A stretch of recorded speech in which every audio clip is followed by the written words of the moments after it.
It's said that what doesn't kill you makes you stronger. And to tour the litany of pandemics, earthquakes, famines, and wars laid out in historian Niall Ferguson's new book, it seems that really has always been the central proposition for humanity. Niall Ferguson is, of course, Senior Fellow at the Hoover Institution and a Senior Faculty Fellow of the Belfer Center for Science and International Affairs at Harvard. His latest book is called Doom, The Politics of Catastrophe. That's quite some cover. And we're pleased to welcome Niall back to our program from London, UK. It is good to see you again. How are you managing these days? It's great to be with you, Steve. I'm managing to avoid disaster, which is, as you just said, the key to making it through life as a human being. Isn't that the truth? Well, all disasters, you tell us, are actually man-made political disasters. Let's start there. Why do you say so? Well, I think most of us carry around in our heads a distinction between a natural disaster and a man-made disaster. So we think of a pandemic as a natural disaster, like a volcanic eruption or an earthquake or a flood.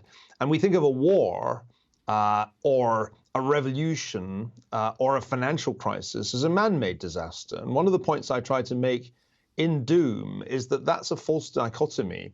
Let's just take the case of the pandemic that is not yet over, COVID-19. You could make the argument that if it originated in a laboratory in Wuhan, it's not a natural disaster. We still don't know whether that's where it originated. We still don't have enough evidence because the Chinese government doesn't want to release it. But even if it's a natural disaster in the sense that the virus evolved in the wild and not in a laboratory, the fact that millions of people died around the world tells us that there was a political dimension to the catastrophe even so. After all, hardly anyone died in Taiwan and more than 1 million people died in the United States. That wasn't because of some genetic difference between the people in Taiwan and the people in North America. It was because governments handled the pandemic much, much better in countries such as Taiwan and much worse in the United States. So even there, it's political. So I make the argument that this is a false dichotomy. All disasters, even a volcanic eruption, is a political disaster if you have built a city right at the foot of the volcano and even rebuilt it after the first eruption. Now, you do take us in the book through a litany of disasters over the course of world history, and I guess we should figure out whether, in your judgment, we actually learn anything from having experienced these disasters over and over and over. What do you think? Well, less than we should, I think, is the takeaway. Clearly, we understand a lot more about infectious disease than people in Europe in the mid-14th century when the bubonic and pneumonic plague struck. That was the Black Death, probably the most disastrous pandemic, maybe the biggest disaster of all in human history, probably killed somewhere around a third of living human beings in the 1340s, insofar as we can work that out. Now, clearly, we are far more scientifically sophisticated than the medieval population of Europe. And yet, if one looks at the performance, especially of the Western world in the face of COVID-19, it wasn't especially impressive. And I looked at some pandemics over the last century and was struck by the fact that in many ways, the United States handled the pandemic of 1957-58, the so-called Asian flu, a great deal more competently than it handled COVID-19. Of course, they're not identical diseases, but there were respiratory diseases that spread around the world with comparable speed. And my sense is that one of the important points I'm making in Doom is that we actually don't perform as well as our scientific knowledge would lead one to expect. Just to illustrate the point further, at the end of 2019, the United States was ranked #1 in the world for pandemic preparedness. It was the country that was supposed to be best set up to cope with a global public health emergency. And the United Kingdom where I'm speaking from, was number 2. And both those countries performed really, really very badly compared with those expectations. So one has to ask the question why that was, given the kind of capacities that governments have today, as well as the scientific knowledge. We really ought to have handled this a good deal better than we did. Well, you actually have anticipated my next question, because I hold in my hand here the sum total of all knowledge in the history of the world. It's amazing. It fits right into my hand. And yet, as you tell us, we are not yet very good at predicting when these things are going to happen, and we seem to be, appallingly unprepared for them when they do happen. How can that be? Well, part of the reason is that it's just impossible to predict the timing and scale of most disasters. And that's a really important point. We would love prophets who could come along and say, there's going to be a pandemic and it's going to start in January 2020 and it'll be pretty big with the potential to kill millions of people. But unfortunately, it's very hard to do that. In fact, it's impossible to do that because history tells us that the timing and scale of disasters such as pandemics are in fact highly unpredictable. They don't follow any normal distribution. There isn't an average pandemic. It's like hurricanes where there's some kind of seasonal predictability. The problem is that pandemics appear to follow what's known as a power law, and so do earthquakes, and so do wildfires. And so they're extremely hard, indeed impossible, to predict with any accuracy. And wars are the same. There isn't really any kind of pattern to the incidence of war because wars seem to be pretty randomly distributed. There's no trend, with all due respect to that great Canadian Steve Pinker, towards an ever more peaceful world. If there was, the world wars wouldn't have happened in the last century. They would have happened far, far longer ago. So this is part of the reason that all that knowledge doesn't really get us to know when the next pandemic will strike or the next war will break out. But I think there's another problem, and that is that we've got a kind of fake preparedness in our time. And that's the fake preparedness that bureaucracies are very good at producing. There were any number of pandemic preparedness plans generated by government departments around the world in the prelude to 2020. The United States had one that came out in 2018. It was 36 pages long, and it made it seem as if the US was ready. But in reality, that plan disintegrated on contact with an actual pandemic. So I think part of what we're getting at here is that we just don't really have true preparedness. We have phony preparedness. And we have a whole range of agencies whose job it is to handle a pandemic who turn out to be less good at doing it than they were back in the 1950s. And that takes a little bit of explanation. And that goes to the heart of what's wrong with modern bureaucracy. It's a bigger bureaucracy, the public health bureaucracy in the US, than it was in the 1950s. But precisely its size has created, I think, a kind of sclerosis. So that, just to illustrate the point, when this pandemic began, and it was clearly happening early in 2020, some governments, the Taiwanese or the South Korean government, for example, very quickly ramped up testing capabilities so that they could find out who was infected. The United States Centers for Disease Control completely failed to do that, and indeed spent months actually making it harder to produce tests for COVID.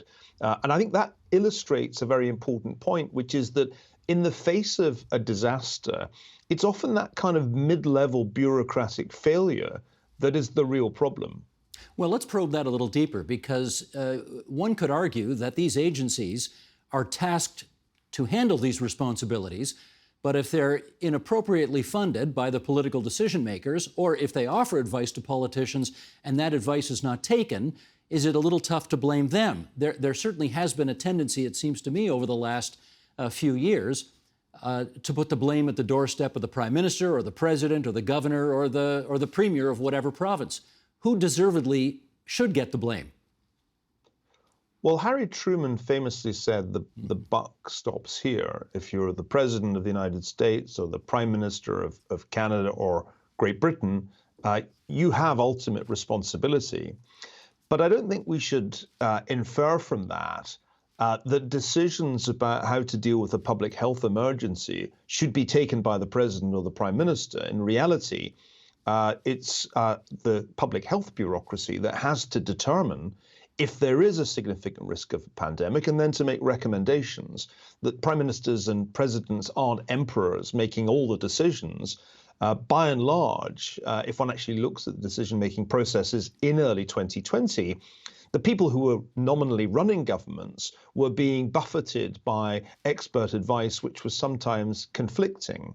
And I think it's clear that if you have an undersecretary for preparedness at the Department of Health and Human Services, which the United States did and does, that person bears a really significant responsibility for making sure that there's a good pandemic preparedness plan and that he knows or she knows when to execute it. In reality, the person who occupied that position in 2020 had admitted in 2018 that the pandemic preparedness plan wasn't really worth the paper it was printed on. And so I think that illustrates an important point, which is not just true of COVID, it's true of many other disasters, that very often the agency whose one job it is actually not fit for purpose and comes up with fake plans, fake preparedness plans. You could trace this problem back into other kinds of disaster. One of the arguments I make in the book is there's kind of a pattern which we can begin to see over 20 or so years. Prior to 9/11, there were people whose job it was to think about the possibility of a terrorist attack on the United States. And yet it proved extremely difficult to convince anybody in the US government to take seriously the threats that Al-Qaeda was posing. And 9/11 therefore happened. Or think about the experts whose one job it was to regulate the banking system in 2007, 2008. The banking system in the United States was actually subject to all kinds of regulators. It wasn't like it was a deregulated sector of the economy like, say, Silicon Valley. And yet those regulators failed completely to see that a huge financial crisis was brewing. So an important point that Doom is trying to make is that we have a kind of semblance of preparedness for disaster. We have people whose job it is, and yet time and again, they don't deliver. And I think we have to ask a question, which is, why is that? And we have to stop blaming things in a very facile way on whoever happens to be president or, for that matter, prime minister at the time. It's gratifying. Journalists enjoy it, and often voters enjoy it. It was very gratifying for many people in 2020 to say that the excess mortality in the United States due to COVID was all the fault of Donald Trump, because they already hated Donald Trump and he was the perfect fall guy.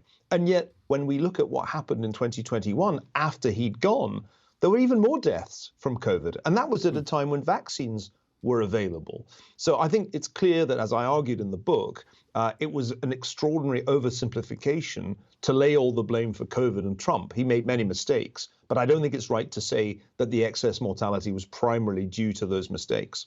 Okay, I take your point. Let's try another disaster here. Let's talk nuclear. Let's talk Chernobyl, one of the worst disasters in the nuclear industry ever. We like to think in democratic societies that something like Chernobyl, aside from design problems, we're talking human error here on the job at the moment, we'd like to think that couldn't happen in a democratic society, that part of the reason that happened was because of the sclerotic nature of an authoritarian or communist state. You looked into this. What do you think? Well, the difference between what happened at Chernobyl and what happened at 3 Mile Island wasn't that great. And you could certainly argue that a certain amount of luck made sure that the US didn't have its own Chernobyl. The counter argument would be, no, the reason that it didn't happen was that the standards of safety were higher in the United States. And I'm inclined to acknowledge that they were higher, because when you look at the Chernobyl disaster, there were a bunch of things, precautions not taken in the construction of the key reactor, which were taken where comparable reactors were built at around the same time. The trouble is, then you think of Fukushima, and it's pretty clear that Japan is not a communist state, it's a liberal democracy, and yet Fukushima was one of those disasters that a number of experts had foreseen, particularly because of the insufficient protection of reactors from a tsunami danger. So I don't think one can make the claim that it's only authoritarian regimes that produce these types of disaster. The truth, though, is that the worst disasters of the 20th century, the really extraordinarily costly disasters in terms of human life, the famines, for example, in the Soviet Union in the 30s or China in the 1950s, were caused by totalitarian regimes. And so I think a key point to make is that if one's asking what were the big disasters, in the 20th century, totalitarian regimes had a pretty big hand in some of the worst ones. You can't claim that democracy is a guaranteed protection against disaster, though. That argument has sometimes been made. The great Harvard economist Amartya Sen has argued that famines can't happen in democratic states, and there does seem to be some truth to that claim. But when you look at other disasters, well, we've just been talking about a pandemic, but you could also talk about wildfires, you could talk about a whole range of different disasters. They do seem to happen in democracies. And of course, democracies can get themselves into disastrous wars pretty much as readily as dictatorships. So it's not as simple politically as it might at first appear. Sure, but Bret Stephens, maybe you saw his column the other day in the New York Times where he argued that because of the checks and balances we have in democracy and because of the role of the mass media, say what you will about legacy media and the ill effects of that, whatever, but it does tend to have a check on power and hold power to account. Those don't exist in authoritarian countries in the same way, and therefore, he argues, we're better able to handle this stuff and it's less likely to happen here. Are you signing on to that as well? Well, there's a great deal of truth in that, and that's precisely the argument Amartya Sen makes about famines. You can't really have a famine, he argues, if there's a free press, if there's an accountable government. And I'm very open to that line of argument. But as I said, it doesn't seem to explain all forms of disaster. Let me give you an illustration. Almost as many Americans have been killed by opioids over the last decade or so, overdoses due to opioids, as by COVID.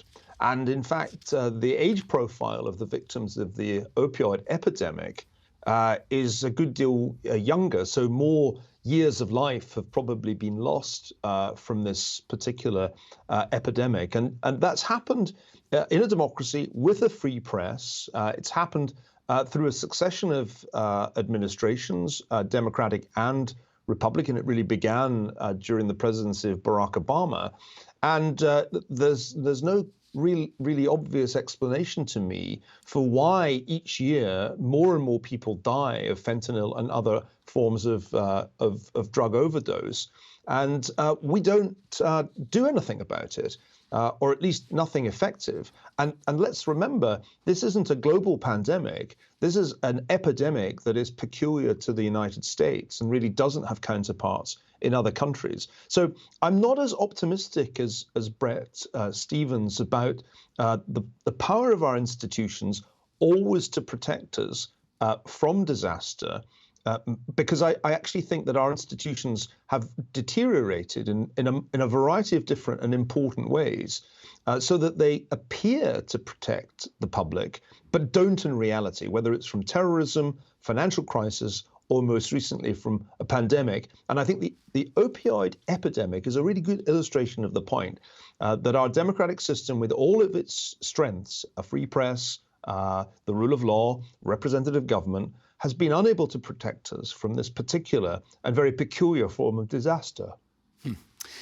You remind us, I guess I should say, for younger viewers, or perhaps for those who aren't as up on history as you are, they may think COVID is the worst thing that's ever happened in the history of the world. And here's you reminding us in your book that that's not the case by a long shot. Sheldon, if you would, this graphic, please. We may say that there have probably been, in all of recorded history, 7 major pandemics with victims greater than 1% of the estimated world population, of which 4 killed more than 3%, and 2, the plague of Justinian and the Black Death, more than 30%. Do you want to just take us through a bit of human history and remind people that we've done a lot worse than this in previous generations? Well, yes, we have, Steve. It's only relatively recently that the COVID death toll got this pandemic into the top 20 in history. It overtook the 1957-58 Asian flu some time ago, but it still hasn't caught up with the 1918-19 Spanish influenza. In fact, it's somewhere in the same range as the 1889 so-called Russian influenza, which some people think was actually caused by a coronavirus. Nobody now remembers the 1889 Russian flu pandemic. So I think that illustrates that while it has seemed to us a great disaster, from the vantage point of history, it's medium-sized at best. And remember, unlike most pandemics in history, COVID-19 disproportionately killed the elderly and left the very young more or less unscathed, not wholly unscathed, but relatively unscathed. And that's unusual. 1918-19 was notable because it killed a great many people in the prime of life. In fact, it began at a US Army base and swept through the armies of the combatant powers in the latter stages of World War I. And then it spread globally throughout the world, and it killed people in their 20s as well as in their teens in ways that we can scarcely imagine. I think everybody should recognize that this pandemic would have been almost unbearably worse psychologically as well as in terms of mortality if it had been killing the very young at the same rate that it killed the very old. When you try and compare our experience with something as cataclysmic as the Black Death of the 1340s, it's almost impossible to conceive of just how horrific that was. They had, after all, no medical protection against it. They had no understanding, in fact, of what was spreading the bubonic plague. The fact that it was fleas on rats that were the culprit was largely not understood. And so they had horrific levels of mortality, maybe 1 in 3 on average, and no real understanding of what was happening. Hence the resort to religious attempts to ward off further waves of plague. This was the age of the flagellant orders. People would wander from town to town in medieval Europe, whipping themselves, atoning for their sins, as they thought, in the hope of warding off further divine wrath. So I'm not diminishing in any way the suffering that there has been as a result of the COVID pandemic. It's been horrific, and a great many families have lost loved ones. That's unquestionably true. But from the historian's vantage point, the really striking thing is that this is not one of history's really big pandemics, and we got off comparatively lightly, hard though that may be to believe. We've got about 4 minutes to go here, and I want to put a different kind of disaster to you, and that is the disaster that is the war in Ukraine today. And I'm interested, from your historical perch, about the kind of language that the leaders are using. They are really drawing upon previous wars throughout history to make their points today. Can you touch on how that is animating the arguments made by both sides here? Well, only the other day, the Ukrainian President Volodymyr Zelensky used a historical analogy to criticize, of all people, Henry Kissinger, arguing that Kissinger's speech at the Davos World Economic Forum, in which he made an argument for peace on the basis of the status quo ante, i.e. the situation before the Russian invasion of Ukraine, was appeasement. And he threw out the date 1938, which is notorious historically because of the Munich Conference, which effectively partitioned Czechoslovakia. I don't think that's an appropriate analogy at all, but I think it's a good example of the ways in which people use history, often to raise the temperature of debate.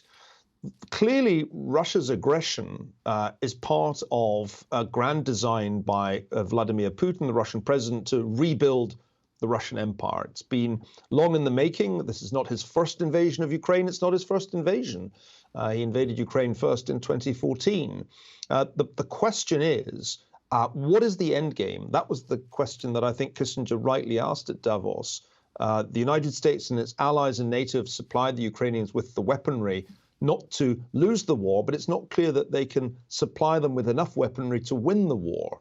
And we're seeing something that looks increasingly like a stalemate developing in the conflict as the Russians gain control of larger and larger parts of the Donbas region of eastern Ukraine. This is a very disastrous war, Steve, in terms of mortality. The casualties are extremely high on both sides. It's one of the most destructive wars that the world has seen since the Iran-Iraq war that followed the 1979 Iranian Revolution. And perhaps that's the thing that will bring about a ceasefire maybe later this year, the sheer exhaustion that both armies are going to suffer from through very high casualties.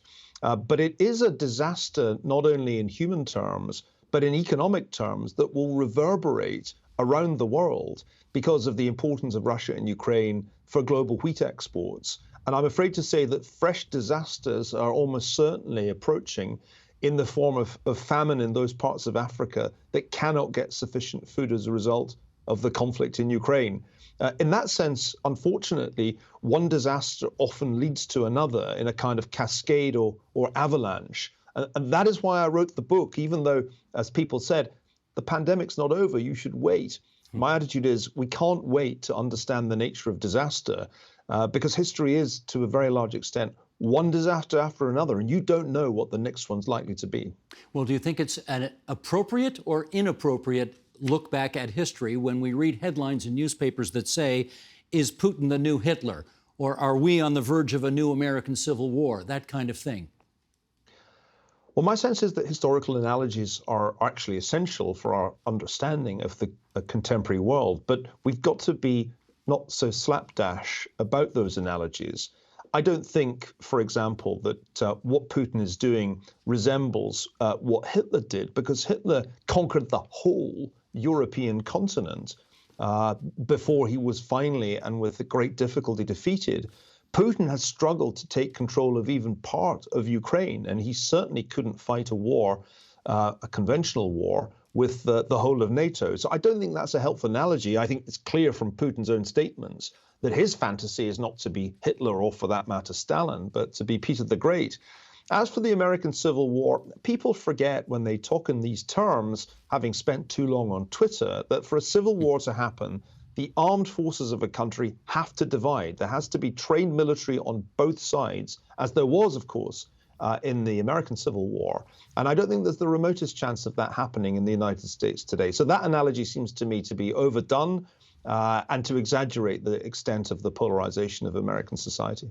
And in our last minute, I want to put that Martin Luther King quote to you, which is that history follows an arc that ultimately bends towards justice.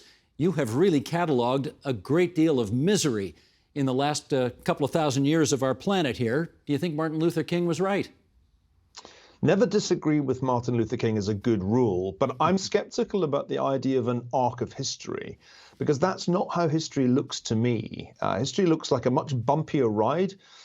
It often takes us backwards as well as forwards. There are some underlying trends which we shouldn't ignore, the great technological and scientific advances of the relatively recent past and the economic benefits that those have brought. That has definitely transformed life for most people on this planet. But even with that progress that we've made since around the 1800s, and the dramatic progress that we've seen in the last 50 years around the world, we're still disaster prone.